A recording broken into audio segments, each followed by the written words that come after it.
The following program is being brought to you on the Voice America Variety Channel. For more information about our network and to check out additional show hosts and topics of interest, please visit VoiceAmericaVariety.com. The Voice America Talk Radio Network is the worldwide leader in live Internet talk radio. Visit VoiceAmerica.com. The views and ideas expressed on the following program are strictly those of the hosts or guests and do not necessarily reflect the views and ideas held by the Voice America Talk Radio Network, its staff, and management.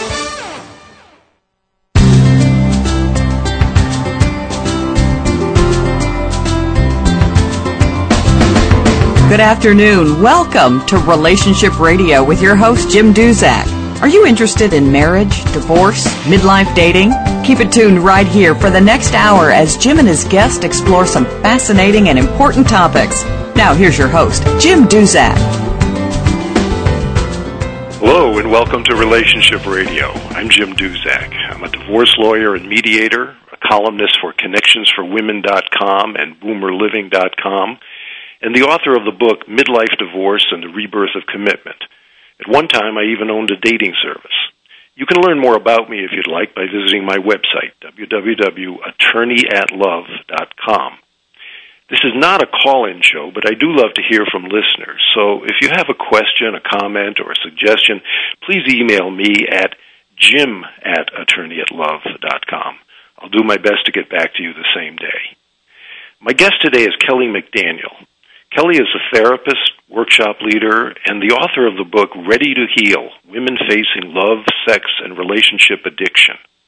She's a graduate of Georgetown University and of St. Mary's University in San Antonio, Texas, where she's in private practice as a therapist working with both individuals and couples. Kelly is a certified sexual addiction therapist and has designed what she calls the Relationship Restoration Program, which I'll be asking her about a little bit later. In preparation for today's show, I not only read Kelly's book, which I have to say is a powerful one, a real eye-opener in my mind, but I did a Google search on sex addict and sex addictions, which yielded something like 1,680,000 results. Now, I didn't read all 1,680,000 of them. I like to prepare for these shows, but not that much. But I read enough of them to see that there's a fair amount of skepticism out there about the very concept of sex addiction. Now, medical and therapy professionals have certainly recognized sex addiction as a true addiction. But a lot of people think that it's just a synonym for high sex drive. Indeed, in that Google search, there was one comedian quoted who said that a sex addict is what you call your wife when she wants sex and you just want to fall asleep.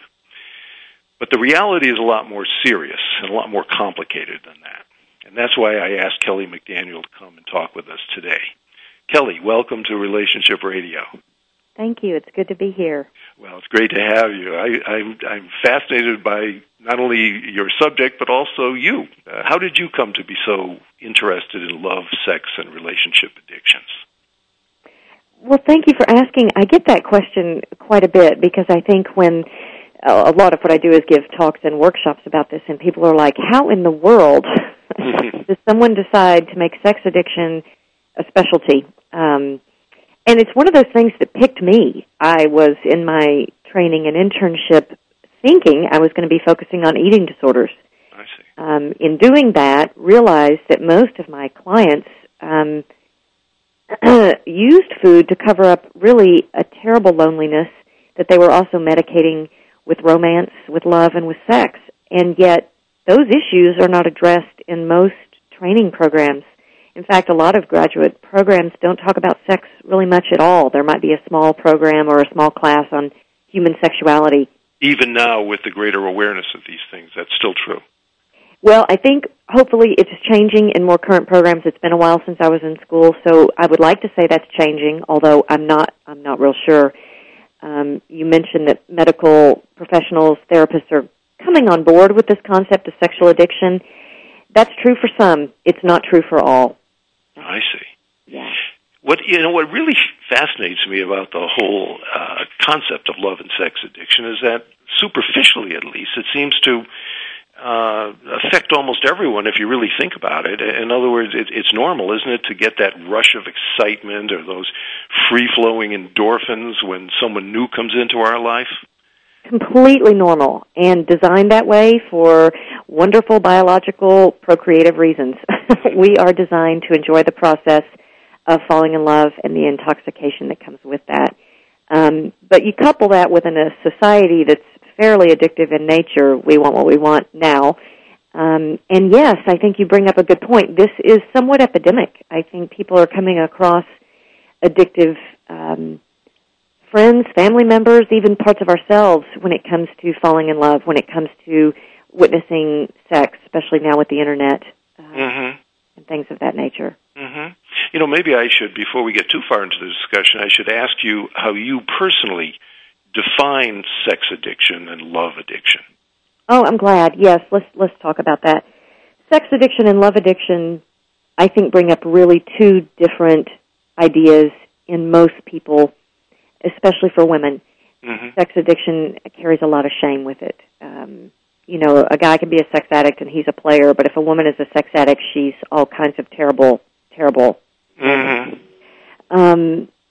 So women typically tend to identify more with the concept of being love addicted, being romance addicted, and I think sociologically there are reasons for that. Truly neurochemically in the brain, our brain does not differentiate between sex and love. Both of those activities fall into the same neural pathway. Mm-hmm. So, you know, in a biological way, we could use the words interchangeably. In a cultural way, they don't work interchangeably. People really get their back up against certain terms. But I personally use both of them when it comes to both men and women, because I find that underneath love and sex addiction is the same core need for a companion, need to feel connected, and a total fear of isolation. Isolation being different than comfort and solitude. Isolation is that feeling of being shut out, of the possibility of a connection. And yet, ironically, you can have a man, let's say, and I realize your book is mainly directed towards women, but you could have a man who spends hours every day on internet porn sites, and that would right. I don't know if that in and of itself makes him a sex addict, but he may have a wife lying in bed in the next room who he hasn't touched in 6 months. You're exactly it's right. really kind of crazy. It is. He may be looking for some sort of connection, but he's ignoring the most obvious one in his life. Exactly. Truth is, human connection is pretty precarious. You know, it's hard to trust that when you go toward another human being, you're going to get what you want or get what you need. Well, that's true. Pornography is at least pretty predictable. It's very predictable. Doesn't put any demands on you. No, it doesn't. And usually you can trust what you're going to get. You know you're going to get high. You know the images are going to work, and you're going to feel better or at least feel numb for some amount of time. There's a lot less risk involved. And not only does it not disappoint you, but you don't disappoint anyone else. Well, I think that's a really good point, especially for men. I think sexuality has become another area where men feel compelled to perform. Mm-hmm. And that can carry a lot of anxiety with it. With the Internet, there is no anxiety around performance. That's right. But you also bring up another point, Jim, that is so good about what about the partner in the other room? You know, maybe hours in front of the Internet is addictive, maybe it's not. How do you know? And I think you just identified one of the ways you might know it's addictive. If there is someone in the other room that is being negatively impacted by your use of porn, chances are you've met one of the criteria for addiction. Now, I get the sense that women in general, and obviously we're generalizing here, and there's always going to be some exception, but women in general are not drawn, even a sex-addicted woman is probably not drawn much towards pornography. Is that right? That's changing. Is it really? It's really changing. I work with a number of women who are struggling with their shame at having become addicted to Internet porn. And I think the shame is involved in the fact that stereotypically women are not voyeuristic. Stereotypically women would prefer a chat room or romance or a lot of human contact. Something that at least mimics a relationship. Exactly. And traditionally that has been the case. But because of the fact that we call porn the AAA engine in our field. It's accessible.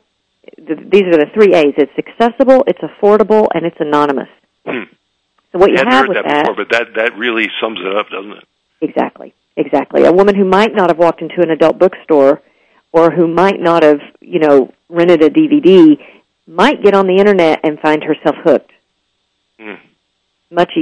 Much more easy. And it only takes about, 3 to 4 times of viewing pornography on the Internet to already have the brain feeling fairly attached to it. What other kinds of behaviors, particularly among women, are characteristic of sex or love addictions? What a great question.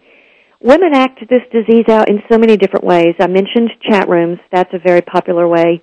We find that women typically fall into top 2 categories. One is fantasy sex addiction. One is seductive role sex addiction. A seductive role addict is someone who really enjoys the conquest, the high of attracting someone. Her power over men, right? Exactly. And yet there, too, we have an analogy to, the non-addicted world where, a certain amount of that, a woman, always likes attention from a man, right? A certain amount of that is intrinsic to who we are as women, I think. But when we live in a world that objectifies women and women grow up seeing themselves as objects, it's easy to get caught into thinking that seducing someone is the same thing as having valid power. It's the same thing as having a relationship. And then when the high wears off, when, okay, I've got him, and then she moves on to the next one, over and over and over again, then we start to see she's falling into a pattern of loneliness, frustration, despair, because everything she's been trained to do is leaving her lonely. I think that's when it starts to look addictive. A lot in your book suggests that women who engage in these behaviors are similar to the stereotypical male behaviors in sex. For example, you talked about women, or you talk in your book about women who keep a list of the men that they've gone to bed with, sort of like the old notches in the bedpost they say about men. Exactly. It's interesting. It is interesting. Not all women do that, but women who are typically more drawn to sexual acting out and overt sexual behavior generally will have a list. Whereas women who might be, fantasizing about, let's say a talk show host or a movie Hollywood figure, she is typically more keeping the idea of everything in her head and not necessarily acting out sexually on that. She's not going to usually have a list.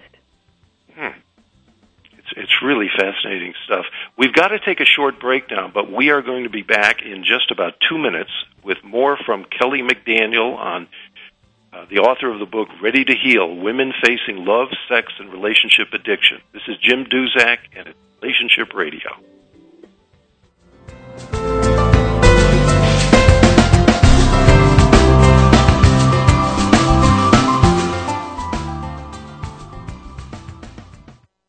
Ask the experts. Call toll-free right now, 1-866-472-5787.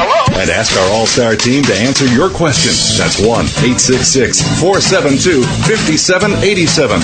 Thank you for calling. VoiceAmerica.com.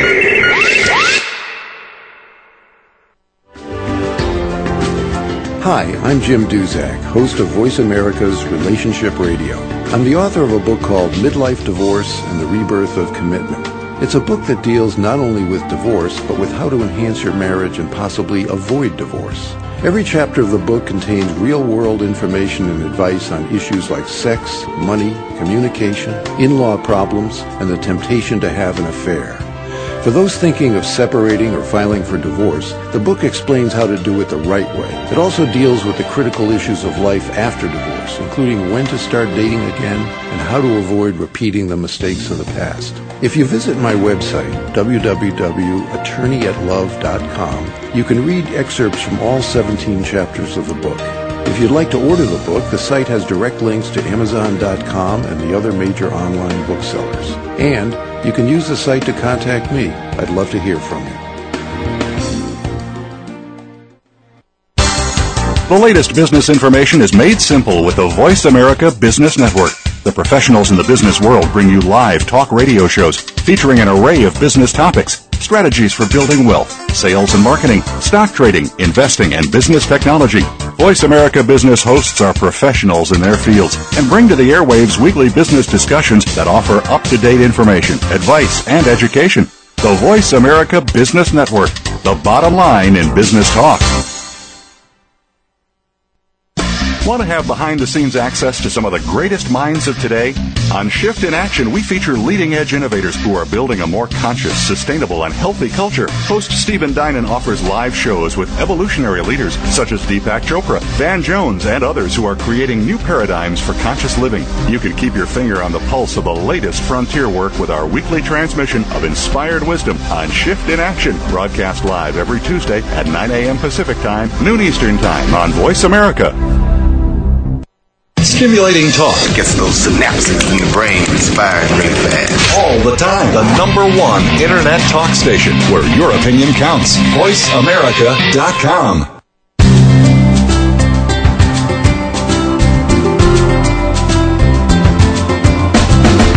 You're listening to Relationship Radio with your host, Jim Duzak, an inside look at marriage, divorce, and midlife dating.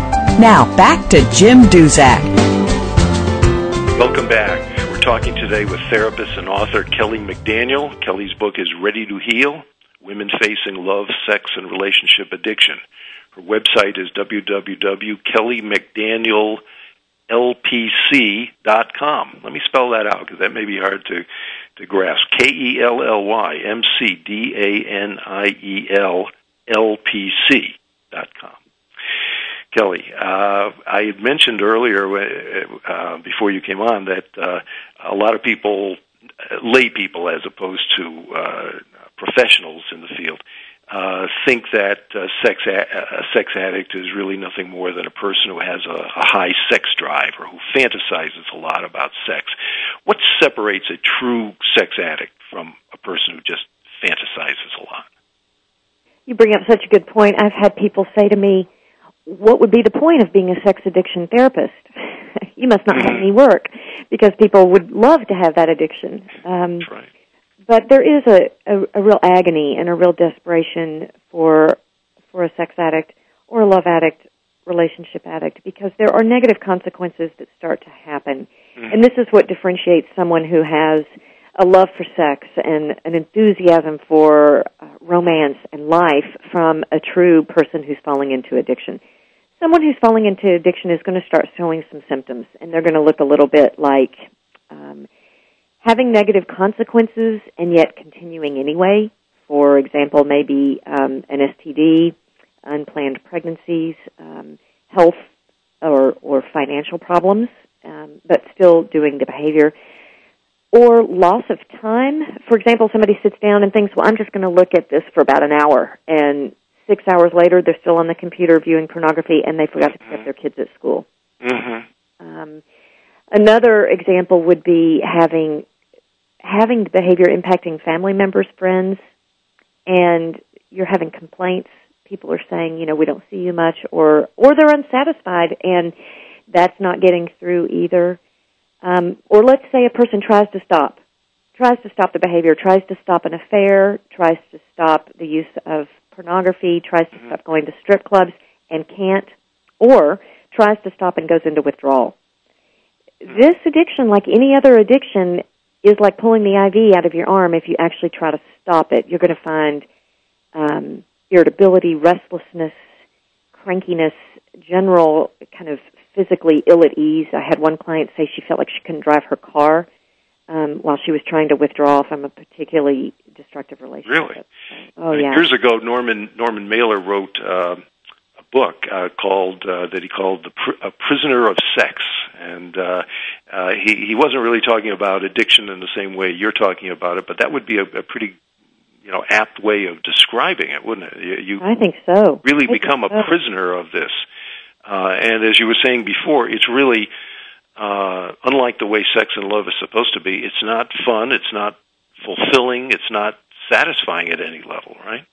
No, because by the time somebody has developed this to the point where it's an addiction, it takes so much activity, it takes so much stimulation to even get a little bit of a high that the person is becoming essentially numb.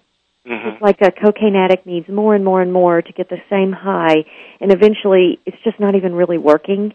but you can't live without it. It's the same with sex, where I hear sex addicts say, I don't even really like the sex. Or I hear somebody in a relationship say, I don't even like this person anymore, but I can't leave. So there's a certain desperation that sets in, a certain sadness, a certain despair, and a lot of shame. You were talking a little bit earlier about how you originally started as a therapist working with people with eating disorders, and in your book you use an eating disorder term in a way. You talk about sexual anorexia. What's that, and why do you use that term? Well, part of the reason I use the term is because I think the term makes sense because we've gotten so sophisticated as a society, and we understand now eating disorders. We understand bulimia. We understand anorexia. We understand the cycle. We know what it is. So applying that term to sexuality makes sense. So when I talk about sexual anorexia, I'm basically talking about a person who has a terrifying need to avoid sexuality. One of the things that we're looking at when we look at people who develop an addiction to sex or develop sexual anorexia is typically in their background there is some form of covert or overt sexual abuse. And one of the ways to cope with that is to shut down sexually. Another way to cope with a relationship that might be dysfunctional, or I find that many partners who find themselves with a sex addict, they'll just shut down, turn their sexuality off, almost like you can turn off your appetite and just starve. And not having sex and not having a fulfilling, loving relationship is another way to go into... So they go from one extreme to another. They can. The same person can do both. The same person could be anorexic in one relationship and be completely overly sexual in another relationship. Or you could have somebody who spends primarily most of her life or his life shut down sexually. In your book, you talk a lot about how so many sexually addicted clients, or patients, I should say, were people who were abused in early life. But I'm just wondering, do you ever see people who just had horrible sexual experiences, but let's say for the first time in their 20s, 30s, or even 40s, and all of a sudden it turns them into a sex addict? Well, I do see people who are now finding themselves addicted and cannot necessarily tie it to anything that happened in their childhood. I don't know that it's also or necessarily tied to a destructive relationship. It can be tied to a very lonely relationship. Mm-hmm. But what we're finding that's so interesting, Jim, in the field is that with the Internet, people who might not have been predisposed to becoming addicted are. Yeah. That the Internet is so powerful. The thing that puts them over the top. Yeah. It's that's why we lovingly call it the crack cocaine of sex addiction. It's doing things to the brain that can create an addict where there doesn't have to be a predisposition to addiction. And it doesn't even have to be online pornography, as we were talking about, but it could be, I suppose, these dating sites. Well, I am finding that the dating sites are highly addictive, but they don't do the same thing to the brain that porn does. A dating site, if somebody's going to become addicted to a dating site, they probably were going to become addicted to dating, to having serial affairs anyway. But the thing is, though, nowadays they've got these so-called dating sites that are really nothing more than sexual hookup sites. You know, they got I think you're right. Friend Finder, and there's even a site, they call it AshleyMadison.com, that's for people who are looking to meet other people who want to have affairs. Exactly. This is just for married people who want to have affairs, and ironically, the Ashley Madison name, the guy who started that site, he named it after his two little daughters. It's a true story. He has like a 6-year-old and a 4-year-old daughter, and he names this affairs website after his little daughters. It's pretty. Well, there's a whole other radio show out there. Oh my goodness, that's alarming. Yeah, it really is. But I mean, again, not all the dating sites out there are, Match.com and these mainstream things. I mean, no, definitely not. Even Craigslist. There are all these, right. These hookup type sections. Where people can just say, "Hey, looking for somebody for tonight." And they can become addictive, but they don't have to be. Some people can experiment with that and then just walk away. Some people find themselves hooked. Well, that's right. I've heard, again, I'm not a therapist, but I've heard it said that in order to be addicted to anything, whether it's alcohol or some other substance or sex, let's say, you have to have a so-called addictive personality. Do you buy into that theory, or is that still considered valid? I think addictive personality is a way to kindly and gently say the person needs to have a hijacked brain. A hijacked brain is a term that Dr. Patrick Carnes coined for our field, which basically refers to what happens to a child's brain when in childhood their developmental needs are not met. When the regular normal need for touch, for affection, for safety, security, affirmation, when those needs are not met for children, terrible things happen neurochemically. A lot of times now we're calling that ADD. One of the more professional names is post-traumatic stress. What we're finding is that children they're not functioning okay. The brain is not okay. What that does is set someone up to need an addiction. So a child psychologist, if properly trained, might be able to spot a future sex addict even at a very young age? I think so. I think a child psychologist who knows that this kid is not getting what the kid needs knows this could eventually lead to some kind of addiction. It wouldn't have to be sex. But for kids, sex and food are the two things most available to them. Most of the people I work with, men and women, started masturbating, by the age of 3, 4, 5 years old, compulsively to medicate and soothe the brain. They didn't know they were giving their brain an opiate. They didn't know they had to do this in order to feel safe. But now as an adult they say, well, I have to do that to go to sleep. I can't sleep without it. And kids can go and have access to food. It takes a while to find alcohol. It takes a while to find drugs. Usually kids are 12 or 13 before they do that. Boy. As I'm curious to know, if you as a therapist, do you ever encounter people who, I assume there must be a point where if a client or a patient is coming to you, you have to say to them, look, you are a sex addict. I'm just wondering, do people usually feel a sense of relief when you put a name on it, or do they resist the idea, or do they fight you on it? Maybe that's a hard question to answer, but I'm just curious to know what it's like inside the therapy office. It's a great question, and I think it's one of the frustrations.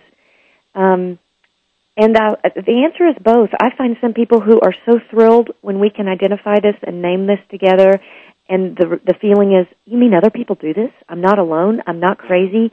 And there's a real sense of relief. But then there are plenty of people who say, you're kidding me. No way. I'm not buying it. And that's okay, too. This is such a personal decision to identify oneself as addictively attached to something. Mm-hmm. Well, Kelly, this is, as I promised at the beginning of the show, this is very fascinating stuff. We've got to take one more break, but we'll be back in about 2 minutes with Kelly McDaniel, the author of Ready to Heal, Women Facing Love, Sex, and Relationship Addiction. This is Jim Duzak.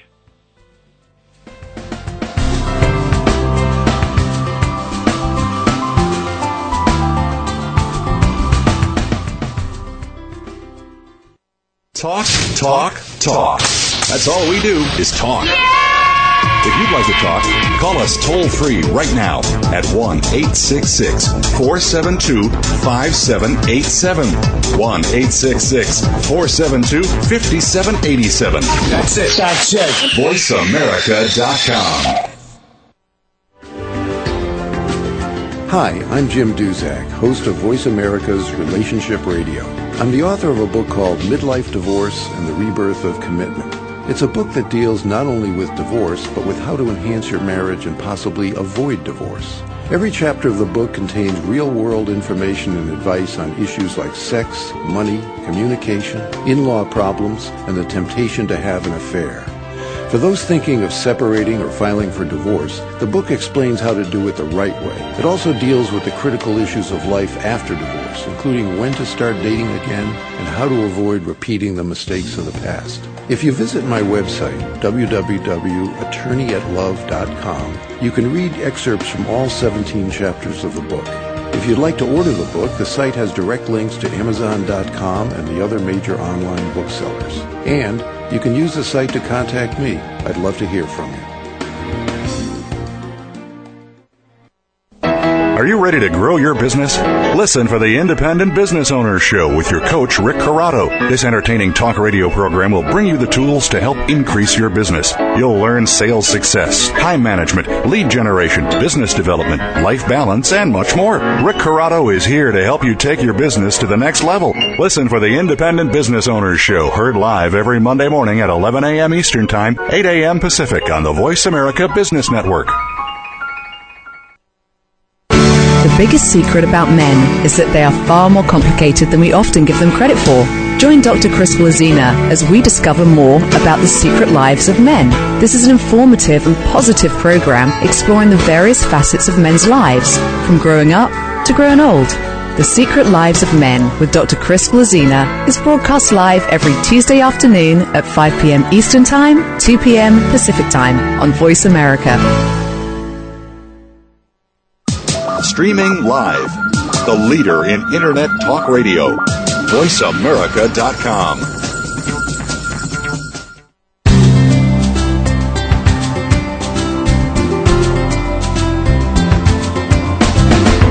You're listening to Relationship Radio with your host, Jim Duzak, an inside look at marriage, divorce, and midlife dating. Now, back to Jim Duzak. Welcome back. We're talking today with therapist and author Kelly McDaniel, the author of Ready to Heal, Women Facing Love, Sex, and Relationship Addiction.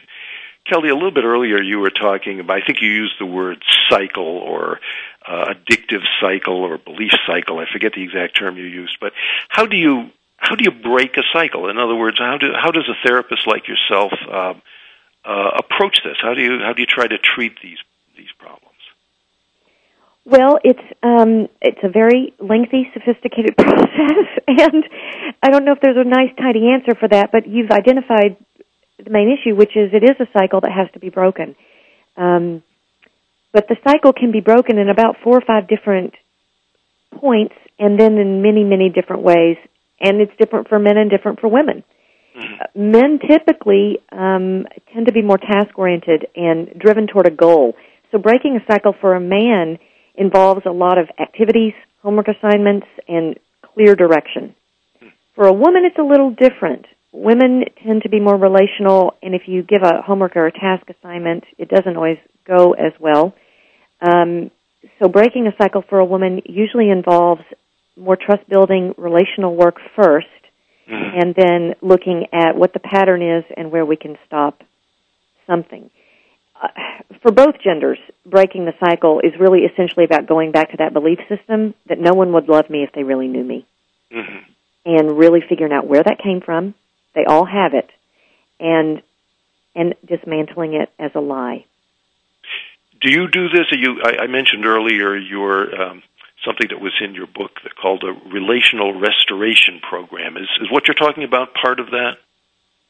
Definitely. The program I've designed is unique to my practice. There are many programs nationally now that are designed to help people, especially people who are struggling with sex addiction in a coupleship that they're trying to maintain.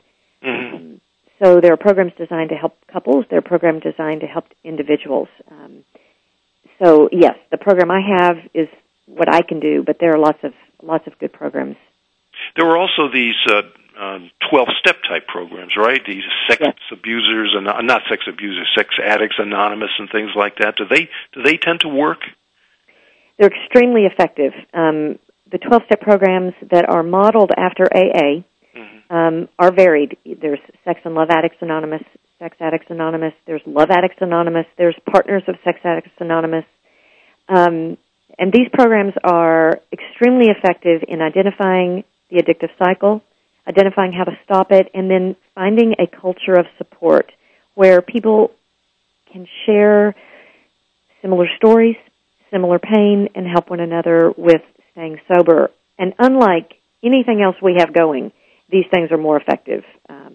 The 12-step program has been wonderful for alcoholics, wonderful for drug addicts, and it's just as effective for sex. When someone enters one of those programs, a 12-step program, let's say, do they normally stop the individual therapy, or does that go on in tandem with it? Well, the best-case scenario for recovery is that you are in a 12-step program and also in therapy. Mm-hmm. Some people don't have access to both. Some people live in a town where there are no 12-step programs locally, although you can get to them online. Or some people might live in a town where there's not a therapist trained to understand the nature of this addictive illness. Mm-hmm. In which case, one or the other can work. It just takes longer. The best case for healing at a pace which is more quick is to have both. Mm-hmm. You know, as we were talking, I was thinking about, we've been making parallels or making comparisons to alcohol addictions because it's such a common one and people understand it, or we think we understand it.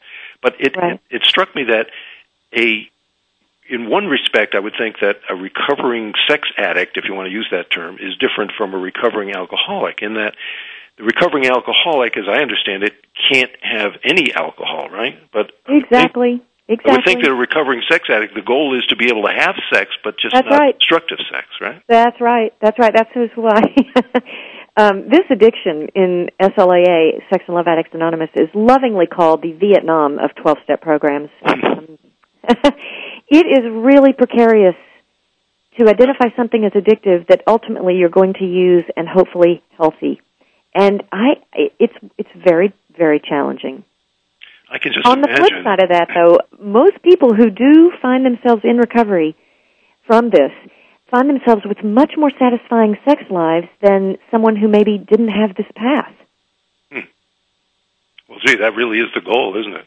It's truly miraculous, and I think partly why I really like working in this field is that when I work with a couple who have embraced this issue together and embraced a healing path that is set out by the sex addiction community, what ends up happening in that relationship is absolutely gorgeous.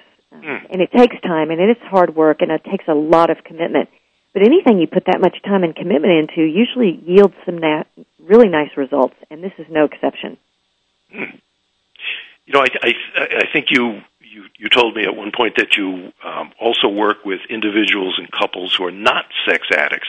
Do you like having a diverse clientele, or would you rather be known as the go-to specialist for sex addictions?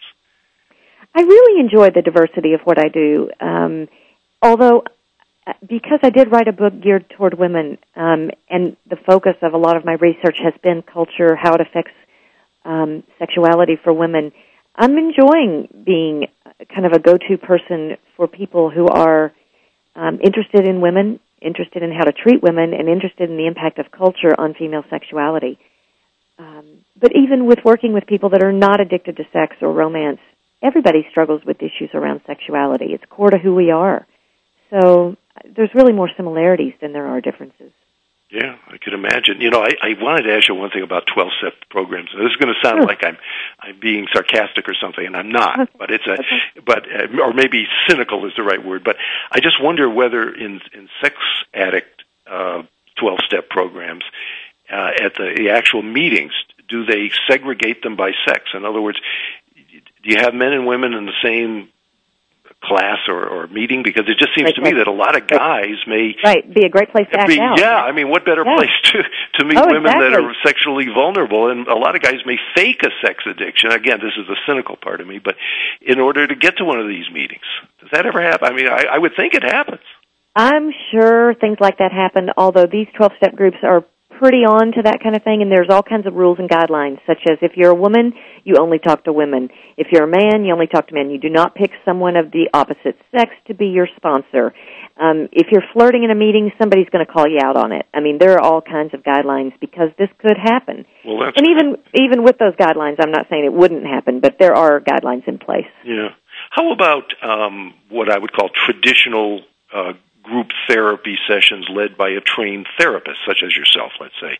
Does it help an addict to see and hear others who, they have the same people that might be there in a 12-step program, but to have it led by, a trained therapist who's shaping the discussion? Is that good or bad? It's fabulous. In fact, it's the third piece of the most optimal treatment design for rapid recovery, is to have a 12-step group, a therapy group, and a therapist. And if you have all three of those, the process goes much more efficiently. So yes, you hit on one of the critical issues in recovery, and it's why I have the relational program, and many other therapists do too, that offers workshops, group psychotherapy, and couple intensives. Well, it certainly sounds like what it must be for most of your clients or patients a long-term process. I mean, I would tend to think if a person is really addicted and the addiction began, at least, had its roots in the person's childhood, that you're not talking about something that they're going to be cured of in a 3-month period or something. Not at all. Not at all. No. In fact, the research shows that you're looking at a 3 to 5 year process. Oh, is that right? That's right. So, boy, the person has to be, on top of everything else, motivated, right? Very motivated, very committed, and this is why this is not something that I find people in their 20s or even 30s are searching to do. By the time somebody has decided to commit to that kind of treatment, this has caused a lot of pain and a lot of wreckage, and so that takes time too. So people in their 40s and 50s sometimes are more interested in that kind of commitment. Are there, I'm not a big fan of drug therapies, but are there any medications that have proven effective, maybe not as the total approach to it, but as to treat some of the some of the symptoms of sex and love addictions? Most definitely. We find that the SSRIs, the Prozac variety of drug, can really help during withdrawal when the person is suffering immensely from drops in dopamine, drops in serotonin because they're not acting out, that the brain can benefit from SSRI supplements, and that can really help in the early first year of recovery a great deal. And this is another reason why sex addiction is a real addiction, because you say that there are real physical withdrawal symptoms, right? This is a brain disease, most definitely. Whether it's the high that comes with adrenaline and norepinephrine from hunting and acting out, or it's the high or the numbing of the opiate effect of masturbation, this is a brain disease. This is how people are medicating their brain against pain, isolation, loneliness, fear, anxiety. Definitely. Boy, we're going to have to wrap up shortly, but I wanted to ask you, being an author myself, I love it when I hear from total strangers who've read my book. I wonder if in the year or so that your book has been out, do you hear from readers or from other therapists around the country who have recommended your book to their clients? You're so right about that. It is so wonderful. I have heard a great deal from therapists, mostly in the sex addiction community, about how it's really helping their clients, especially women who pick up the book and say, okay, this is what I've been looking for. Now it makes sense. I've even heard from some men, even though you wrote this book for women, I really identify with this. I do this. And so that's been kind of a surprise, joy, validation that this is a useful book. Yeah. That's really wonderful. You hinted in your book that you might have, if not a sequel, at least maybe somebody needs to write a book about gay and lesbian sex addictions. And are you doing that? I'm not currently working on that, although have encouraged some of my colleagues who are really more trained and specializing in working with lesbians to do that. So hopefully, Kelly, we've got to go into another break, and I'm sorry that this part of the show is over. But I want to thank you for enlightening us about this fascinating and important subject. And once again, mention the name of your book, "Ready to Heal: Women Facing Love, Sex, and Relationship Addiction." Kelly, it's been great having you on.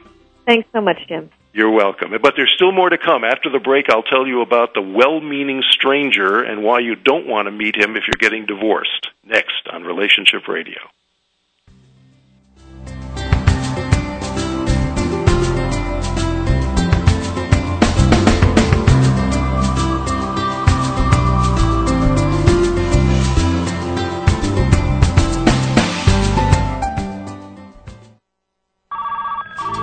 Have you ever thought about having your own internet talk show?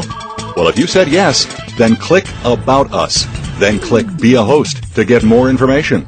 Or just call Jeff Spinard at 480-294-6417. Say that again? 480-294-6417. VoiceAmerica.com. Hi, I'm Jim Duzak, host of Voice America's Relationship Radio. I'm the author of a book called Midlife Divorce and the Rebirth of Commitment.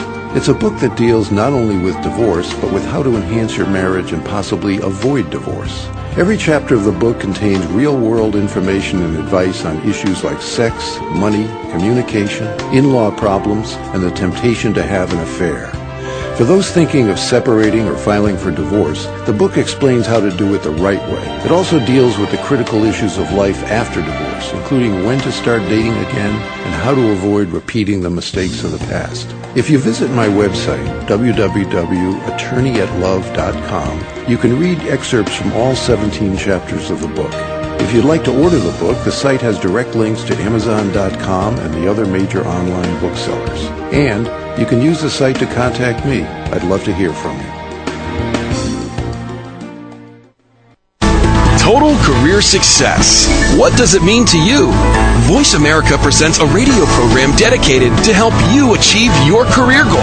Even in times of economic uncertainty, you can achieve your financial goals. Whether you're a college grad, new in the working environment, or a top-level executive, you will benefit from the practical and proven advice on job search and career advancement. Join Ken and Cheryl Dawson every Monday at 9 a.m. Pacific, noon Eastern for Total Career Success on Voice America. Wake up with a unique daily show. Listen for Mitchell John in the morning. Mitchell will bring you news, sports, and stock news from yesterday. You'll hear interviews from high-profile figures from the world of sports, entertainment, politics, and authors. Mitchell will talk to people throughout America. This is a show that throws right down the center. It's fun, information, and yes, even a little bit of music. Catch Mitchell John in the morning at 6 a.m. Pacific Time, Mondays, Tuesdays, Wednesdays, and Fridays on Voice America, and Thursdays on the Voice America Business Network. The Internet's #1 talk station. #1 talk station. VoiceAmerica.com.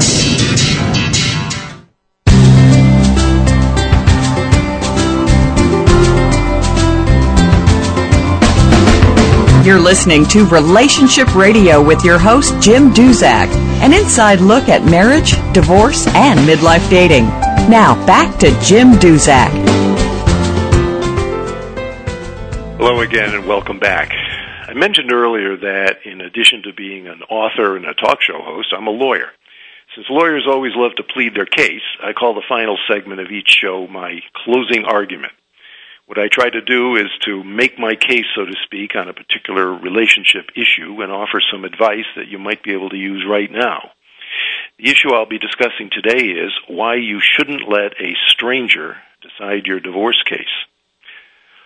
Although a lot of what I write about and talk about is how to enhance your marriage and avoid divorce, sometimes divorce can't be avoided.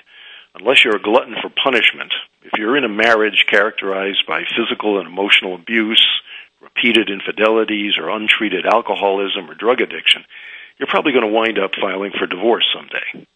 The divorce process is never much fun, but a lot of people make it harder on themselves than it needs to be. They fight to the bitter end, litigating every conceivable issue, from who gets the kids to who gets the pots and pans. They spend a lot of money doing it, and oftentimes they'll settle their case before trial, not because they've gotten what they wanted, but because they've run out of money to pay their lawyer. And those who do have the money to go to trial are usually in for a rude awakening. The judge is not going to let them make long, angry speeches about their spouse's bad conduct over the years. In fact, in a no-fault divorce state, which nowadays means almost everywhere, the judge may not even allow any testimony on who did what. And the judge is certainly not going to go out to your house and watch you interact with your kids or go through the house and take an inventory of everything in it. The judge is not going to get to know you as people in any meaningful way. All he or she is going to do is to examine a lot of financial documents, take as little live testimony as possible, and then issue a decision that will probably leave both you and your spouse unsatisfied.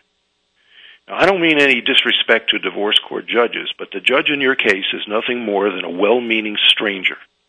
If you're getting a divorce, there's no good reason why you should be letting a stranger make decisions about your kids, your home, your car, your pension plans, your bank accounts, and your debts.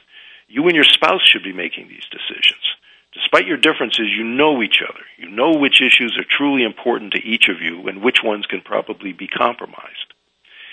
But how can two people who are probably hurt and angry put aside their feelings and negotiate with each other in good faith? The answer is with the help of an experienced divorce mediator. A divorce mediator is usually a lawyer or a psychologist who does not represent either the husband or the wife. The mediator is there to help both spouses talk to each other and make decisions. The mediator raises issues, makes suggestions, and keeps the discussion on track. The mediator can also propose creative solutions to problems in a way that a judge never would. For example, if a wife insists on alimony and the husband is dead set against it, a mediator might ask the wife if she would drop her claim for alimony if she got a bigger share of the bank accounts or the real estate or the pension plans. Now, most judges would never do that. They would apply the law on alimony to the particular case, and the wife would either be awarded it or she wouldn't. But mediation allows the couple, in a sense, to create their own law. With the help of the mediator, they can come up with a solution that makes sense for them. I like to say that mediation is definitely not a one-size-fits-all process. I particularly like mediation when there are kids involved. There's absolutely nothing worse than the kind of tug-of-war that so many divorcing parents engage in. Obviously, it's damaging to the kids, but it's also ridiculously expensive. In any custody battle, both sides usually hire experts, child psychologists or psychiatrists whose fees can run into the tens of thousands of dollars. And that's on top of the lawyer fees. By mediating and not litigating their divorce case, parents get into the habit of making decisions together. They learn how to put aside their differences, temporarily at least, for the sake of the kids. This will help them for years to come because with kids there are always decisions to be made. You don't want to be running back into court every time something comes up about school expenses, vacation plans, or whatever the particular issue might be. And even if the kids are all grown up, the benefits of mediation can pay dividends for the rest of your lives. Mediated divorces are usually not ugly divorces, no matter what may have led to the divorce case being filed. The mediation process itself demands and rewards mutual respect and fair play. But ugly divorces poison the waters for years to come, sometimes forever. If the husband and wife hate each other so much that they can't be in the same room together without a fight breaking out, their adult kids will make sure they're never in the same room together. That means that one or both of them may not be invited to their own son or daughter's wedding. That means that when a grandparent dies or a grandchild is born, someone may not be allowed to attend a funeral or a christening or come over to the house for a family gathering. Is that how you want to spend your remaining years? So if you have no choice but to file for divorce, don't compound your problems by fighting tooth and nail and wasting what little money you have on litigation costs and expert witnesses. Find a good mediator, learn how to talk to your spouse rationally, and come up with an agreement that makes sense for you and preserves the peace within the family. Trust me, it's a lot better than dumping everything into the lap of that well-meaning stranger, the judge. Before we wrap up, I want to tell you a couple of things. One is that we have a very interesting guest next week. Well, we have interesting guests every week, I like to think. But next Friday, April 10th, is Good Friday. I thought it would be appropriate on that day to have a prominent Christian marriage counselor on the show. Mitch Temple is the author of a brand new book, The Marriage Turnaround, How Thinking Differently About Your Relationship Can Change Everything. He's the director of the marriage department at an organization called Focus on the Family in Colorado Springs, Colorado. Now, I'm not much of a religious person myself, but I have to tell you, I've been reading Mitch Temple's book, and I'm just blown away by his insights and his common-sense wisdom. I think it's going to be a fascinating interview, whatever your religious background may be. Once again, you'll hear Mitch Temple next Friday, April 10th at 2 p.m. Pacific Time here on Relationship Radio. I'd also like to mention that in connection with my book, Midlife Divorce and the Rebirth of Commitment, for those of you who are in book clubs, particularly clubs that read nonfiction books, I want to extend a special offer. If your club chooses my book as your monthly selection, I'll be happy to appear by telephone at your meeting, and we'll speak to you either individually or by speakerphone. And if your club meets anywhere in southern Arizona, where I live, I'll be happy to appear in person. So just email me, and we'll work out the details. My email address, again, is Jim, J-I-M, at attorneyatlove.com, attorneyatlove.com. So I guess that's about it for today. Until next Friday, have a great weekend and spread some love around. I'm Jim Duzak. Goodbye for now.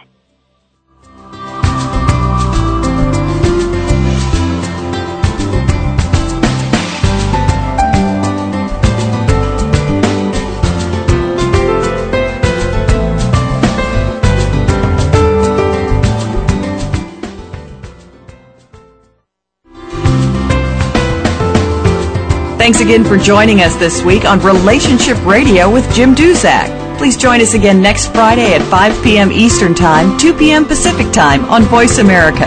Have a great weekend.